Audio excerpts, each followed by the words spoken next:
साथियों, आज हम लोग अलीगढ़ मुस्लिम यूनिवर्सिटी के लिए किशनगंज सेंटर के लिए प्रस्तावित भूमि का स्थल निरीक्षण करने आए हैं। और हम लोग जान रहे हैं कि सोशल मीडिया में लगातार ये बात आ रही है कि 27 जनवरी को सोशल ट्विटर में AMU fund release fund for AMU Kishanganj होना है, ट्रेंड होना है। तो हम लोग इस चीज़ के बारे में पूरी जानकारी और तहकीकात करने के लिए आए थे और यहाँ के एएमयू किशनगंज सेंटर के डायरेक्टर से भी हमारी बातचीत हुई है। हम लोगों ने यहाँ का जायज़ा, भूमि का भी जायज़ा लिया है।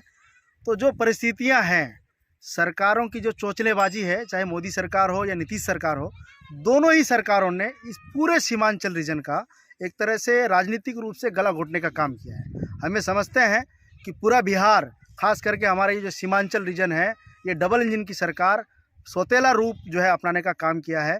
हमें जान रहे हैं कि यूपीए 2 की सरकार में अलीगढ़ मुस्लिम विश्वविद्यालय के किशनगंज शाखा का जो है प्रस्ताव आया था, और मुर्शिदाबाद, पश्चिम बंगाल के मुर्शिदाबाद में भी एक प्रस्ताव आया था, और मल्लापुरम में भी एक सेंटर का प्रस्ताव आया था। हालांकि 2 सेंटर लगभग कमोबेश ठीक ठाक चल रहे हैं, लेकिन हमारा जो सीमांचल का ये किशनगंज का सेंटर है, इस सेंटर को फंड नहीं दिया जा रहा है। यहाँ पे टीचिंग और नॉन टीचिंग स्टाफ यूजीसी के द्वारा नहीं दिया जा रहा है। हमें समझ रहे हैं कि सरकारों की जो है ये मनमर्जी है। सरकारें लगातार इस पूरे सीमांचल के साथ जो राजनीतिक उपेक्षा का केंद्र बनी हुई है, राजनीतिक उपेक्षा का शिकार बना रही है। हम नीतीश सरकार से और केंद्र की मोदी सरकार से अपील करते हैं कि आगामी 27 जनवरी को हमारा जो ये ट्विटर ट्रेंड है, सिर्फ ये ट्विटर ट्रेंड कोई दिखावे के लिए नहीं है।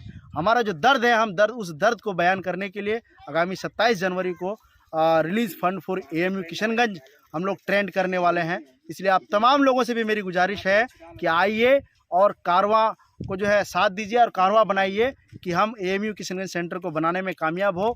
इसके इंफ्रास्ट्रक्चर से लेकर के इसके तमाम टीचिंग और नॉन टीचिंग स्टाफ की बहाली के सवाल पर और रिलीज फंड के सवाल पर हम लोग एकजुट हों। हमारी यही अपील है। काजिम इरफानी, राज्य उपाध्यक्ष आयशा बिहार। अभी हम एएमयू किशनगंज सेंटर में है, और जैसा कि आप सबको मालूम है कि 27 जनवरी को जो ट्विटर हैंडल पे ट्रेंड चलवाया जा रहा है, उससे मुतालिक हम लोग यहाँ पे आए और कैंपस का जो मुआयना किया। इससे मालूम ये हुआ कि सिर्फ कैंपस से एक दीवारें बनी पड़ी है और ना ही कोई एडमिनिस्ट्रेशन ब्लॉक है, कुछ भी नहीं है। आप सबको मालूम है कि सेंट्रल सरकार ने 3 एएमयू कैंपस के नाम पे इशू किया था, लेकिन 2 सेंटर काफ़ी सुचारू रूप से चल रहे हैं। और एक ऐसा सुचारू रूप से नहीं चलने का वजह क्या है जो एएमयू किशनगंज सेंटर नहीं चल रही है? इसके बदहाली हम शुरू से ही हमारे क्षेत्रों में सौतेलापन व्यवहार हुआ है, और एक एएमयू किशनगंज सेंटर के नाम पर हम लोगों को एक झुंझुना पकड़ाया गया है। 3 सेंटर को दिया गया है एक साथ और 2 चल रहे हैं, एक नहीं चलने की वजह क्या है?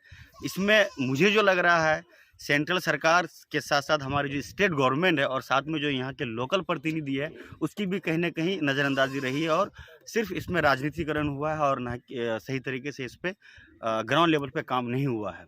मैं इस क्षेत्र को घूमने के बाद, इस कैंपस को घूमने के बाद हमें ये लगा कि 27 तारीख को जो ट्विटर हैंडल पे ये चल रहा है, उस मुहिम का हिस्सा मैं भी हूँ, लेकिन उस मुहिम का हिस्सा सिर्फ डिजिटल माध्यम से इसको हम आगे नहीं बढ़ा सकते। ग्राउंड लेवल पे भी हमें आना पड़ेगा।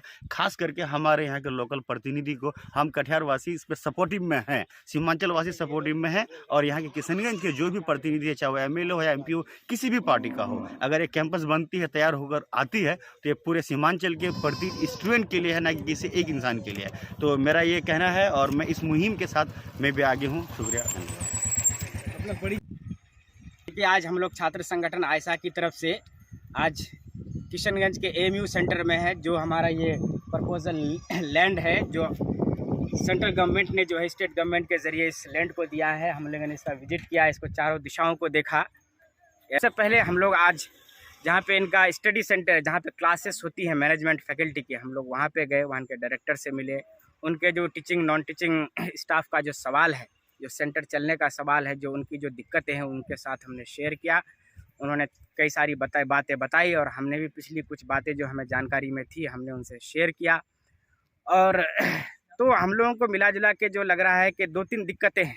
एक तो है कि जो इस बात को समझ में आई कि जो सच्चर कमेटी के रिगार्डिंग जो 3 सेंटर्स जो हिंदुस्तान में एएमयू के सेंटर खुले थे, मल्लापुरम, मुर्शिदाबाद और एएमयू, तो मल्लापुरम भी बेहतरीन तरीके से चल रहा है, मुर्शिदाबाद भी बेहतरीन तरीके से चल रहा है, लेकिन किशनगंज का जो सेंटर है एएमयू सेंटर, इसका बहुत ही बुरे हाल में है। मतलब सिर्फ एक मैनेजमेंट जो है फैकल्टी वो चल पा रही है, यहाँ पे फंड को लेकर के एक ज़बरदस्त दिक्कत है।